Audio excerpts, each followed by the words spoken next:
pin, but Edge would kick out and immediately go back into the submission. Taker would break out of it, and the two would then trade blows. Taker would hit Snake Eyes and then look to foul with the big boot, but Edge would catch him with a picture-perfect drop kick. Undertaker would try to hit a choke slam, but Edge would counter with the Impaler DDT, or execution, however you want to call it. Undertaker would later hit the choke slam, but only to get a 2 count out of it. Edge would go to the corner to deliver the 10 punches in the corner, but Taker would have him in perfect position to prompt him up and hit him in the last ride. But instead of hitting the last ride, Edge would then counter into a neck breaker, which I'm actually glad they did that there, because that spot with the last ride in the corner, it's like they've done that plenty of times. It just seems like, in terms of like treating this as if it was like like a shoot, it's like you would think by now people would have learned better than that. Because like that's happened so many times, you just think people wouldn't fall for it anymore. Yeah, obviously. I don't know why. Common sense, people. Common sense. Undertaker would inadvertently knock out the official. Edge would take advantage of this, being a great heel. He grabbed one of the cameras from one of the cameramen and then hit Taker with it. Shades of Survivor Series 2007. Undertaker begins to get back to his feet. Edge uses Taker's taunt and would then attempt to do a tombstone pile driver, but Taker would counter and deliver the tombstone pile driver himself with no official. Charles Robinson would sprint down to the ring to make the count. He would count 1, 2, but Edge would kick out again. The next, Hawkins and Ryder would try to interfere, but ultimately Taker would stop him. He then chokeslammed Zack Ryder on top of Kurt Hawkins on the outside, taking him out. Then when Taker turned back to the match, Edge would deliver a spear. Cut you off. Nasty spot. What was that? The Hawkins Ryder Undertaker spot, that was a nasty spot. Oh, yeah, it was. But it was a good way to take him out, I guess. Yeah, no, great, but like... Well, yeah, I know what you mean. Like, yeah, he did choke some guy literally on top of the other. Then he'd go for the pin after the spear, and then even moving Taker's arm away from the rope. Smart in-ring presence, but Undertaker would manage to kick out. Edge, visibly frustrated, not knowing what to do next, he'd follow up with another spear, but then Taker would catch him right where he wanted him, in position for the Hell's Gate submission. Edge would try to fight it, but ultimately it was too much, and he'd be forced to submit. Then Undertaker would walk out of WrestleMania 24 with the World Heavyweight Championship and would keep the streak alive, extending it to 16-0. One of the best WrestleMania main events I've ever seen. Edge looked great. Taker put on another classic once again. And with Edge being my favorite wrestler of all time, I'll forever be grateful that he had the opportunity to headline WrestleMania and go against one of the all-time greats and another one of my all-time favorites, an Undertaker. So always will appreciate this match, no matter what. If we all remember correctly, history on the show. The first time. And I'm going to do it again. Well, Repeat. no, no one does actually know yet, because we didn't get that one out there. But, well, here we go. Technically. I'm going to make history the second time. Technically. All right? Thank you. Well, yeah, I guess. There was only one 5-star match in the history of this show, from you, at least. Yep. And it belongs to me. Yeah, I've had one 5-star match. On the show? Really? When? Tyra Bate and Walter. Oh, yeah. Oh, my God, I forgot about that. Yeah. So, Undertaker would be the new champion, 24 minutes, 3 seconds. I went ahead and gave it 4.5. He gave it 5. No, it was great. It was one of the best Mania main events ever. It may have been worthy of 4 3/4. In terms of everything, in terms of the story and how everything unfolded, it was perfect. But in terms of the match, it was like one of the best Mania main events ever. So I don't want to take anything away from that. But 4.5, still a great rating. Of all the Mania main events I've done so far, which we've only done 3, but so far this is the highest rated one I've done. Right. So the final show rating. I decided to go a strong 8.5 to a light 9. He decided to go with the 9. So by light 9, that's basically me saying that I could go as far as calling it a 9 out of 10, but I went 8.5. That's for sure. But I could go as high as a 9 as well. So I'm kind of stuck in between, but I'm fine with like going either way on there. So with you saying it's a 9, me saying it's 8.5, like I could still go with the 9. So Right. you know, it was that great of a show. One of the best WrestleManias of all time, hands down. Glad I was able to go back and rewatch this. Had a lot of fun doing that. Yeah, me too. Me too. I think that was like the first time. Actually, no, I don't think it was actually the first time that I watched the whole show as a whole, because I think I remember one of my cousins actually recording it, and we watched it. Uh-huh. Obviously, first half.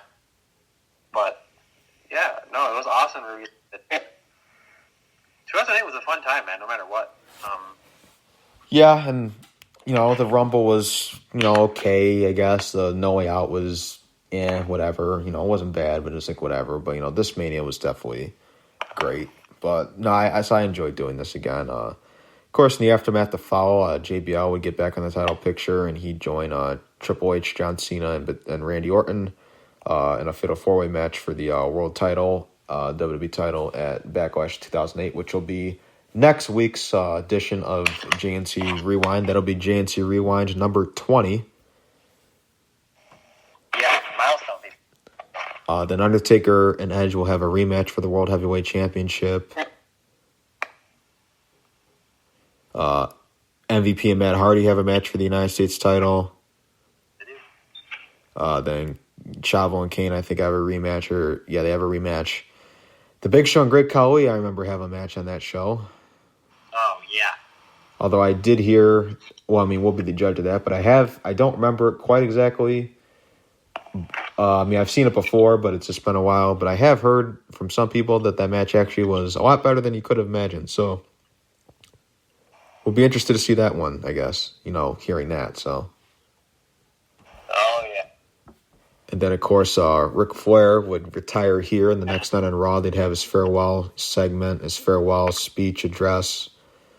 They bring out a lot of the, you know, people he had worked with in the past. You know, like bring out his the Four Horsemen. They'd bring out, you know, people he'd become close to, you know, later in his career. You know, Triple H, who he'd mentor. You know, they bring out Shawn Michaels, and even Undertaker would come out after it was all said and done. So, you know, that was very touching. You know, a great emotional moment, one of the best moments probably in Raw history. Then after that, it would spark a feud between Batista and Shawn Michaels. Yes. Batista unhappy, you know, with how everything, you know, turned out with, you know, Michaels retiring Flair. And also Chris Jericho would play a part in this as well, planting the early seeds for another great feud that would happen later in the year, which I'm pretty sure we'll get to talk about, you know. Doesn't make great time.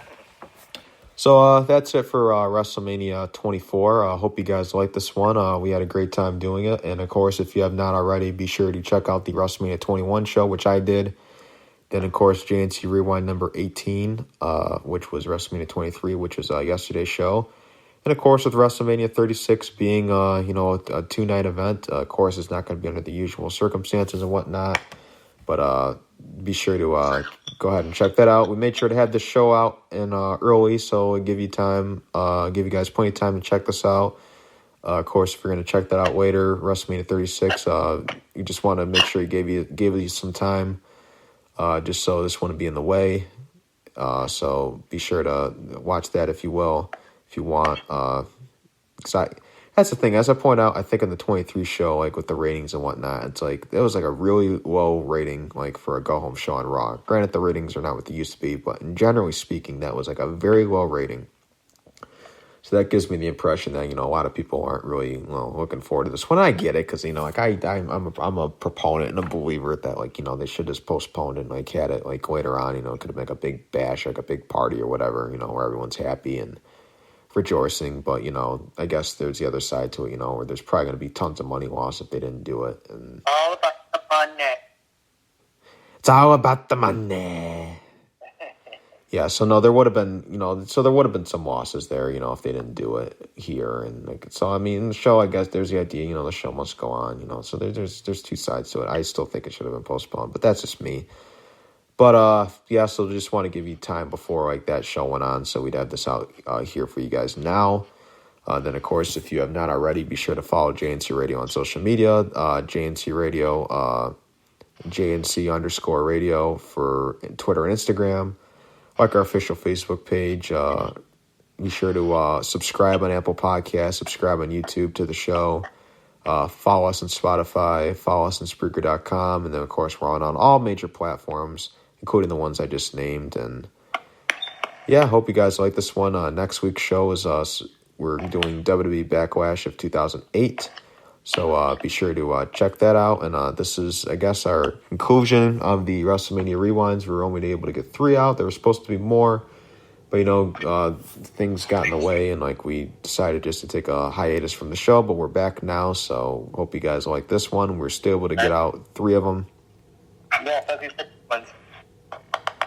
Yeah, so we did some really good ones. So, we'll be back later in the future down the road. Hopefully we'll be able to do plenty more. So, apologize for that. But from here on out, we're hoping to just keep the shows flowing and whatnot. Probably stick to 1 rewind a week, and then maybe, we'll have another show. We'll hopefully, I'd like to try to get back into just doing JNC Radio again. I would like to do that. Of course, there's not going to a lot to talk about, but maybe we'll take this time, talk more about AEW, just other things. I'm down for that. So, sorry, you were saying? I said, I'm down for that. Got me hooked. Yeah, so, hopefully we, maybe we could do some more of that, and then, who knows, figure something else out, add some segments on there, and, just have, a better organized way of doing it, just so we could start getting those out there again, because I do miss doing that. I would like to, have the 2 shows a week, with the radio and, the rewind, and, just having a set schedule, but, we'll figure it out. So this is WrestleMania 24, JNC Rewind number 19. Hope you guys liked it, and peace. Peace.